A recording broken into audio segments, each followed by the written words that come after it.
សិក្សាអំពី field cell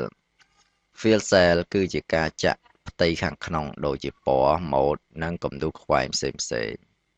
តោះអញ្ចឹងយើងមើលរបៀបប្រើអញ្ចឹងទី1យើងមាន Excel ប៉ុណ្ណឹងមករួចយើងវាយទិន្នន័យប៉ុណ្ណឹងចូលសិនចូលមកតមកទៀតខ្ញុំត្រូវការខាងលើនេះចាក់ពណ៌ប្រផេះអញ្ចឹង select លើហ្នឹងមករួចយើង click លើ home រួចយកបាទ field ហ្នឹងរួចយកពណ៌ប្រផេះហ្នឹងមកតែម្ដងបាទអញ្ចឹងពេលហ្នឹងចេញ mode ហ្នឹងមកឬក៏យើងចង់បាន mode ផ្សេងទៀតយើង select លើហ្នឹងមករួចចុចលើបាទ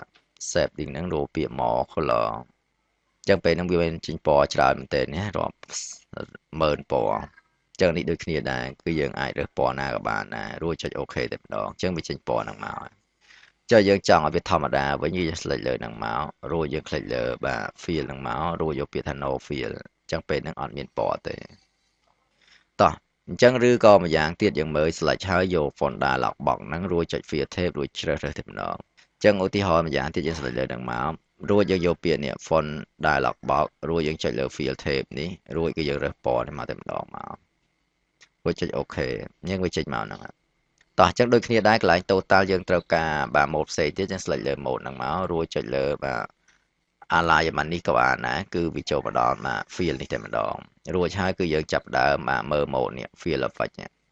អញ្ចឹងពេលហ្នឹងគឺ mode 2ពណ៌ឧទាហរណ៍ចង់បាន mode 2ពណ៌បែបហ្នឹងយកមក OK រួចចុច OK អញ្ចឹងពេលហ្នឹងវាចេញ2ពណ៌បែបហ្នឹងឬក៏យើង select លើហ្នឹងតទៀតយើងមើលក្នុង field ហ្នឹងតទៀតនេះ effect នេះគឺមាន mode ច្រើនតទៀតនេះ mode ប្រឈម mode ប្រឆិតអីយើងចេះរើសមក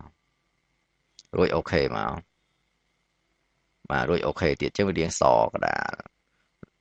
យើងមើលក្នុង mode ហ្នឹងតទៀតវាមានច្រើនតទៀតគឺយើងមើលក្នុងបាទ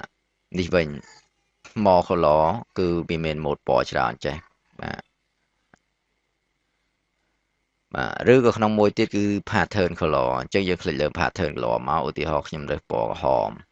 បាទបន្តមកទៀត click លើ pattern style រួចយើងក៏យកមកឧទាហរណ៍ mode ខ្វែងចេះអញ្ចឹងយក mode ហ្នឹងមកអូខេមកអញ្ចឹងវាចេញខ្វែងអញ្ចឹងឬក៏យើងចង់បាន mode ប្រឆិតវិញ click លើ field ហ្នឹងមកយក mode ប្រឆិតអញ្ចឹងមកបាទរួចចង់បានពណ៌អីផ្សេងទៀតពណ៌ប្រផេះអញ្ចឹង click លើពណ៌ប្រផេះមករួចចុច OK មកអញ្ចឹងវាចេញ mode អញ្ចឹងមកតែម្ដង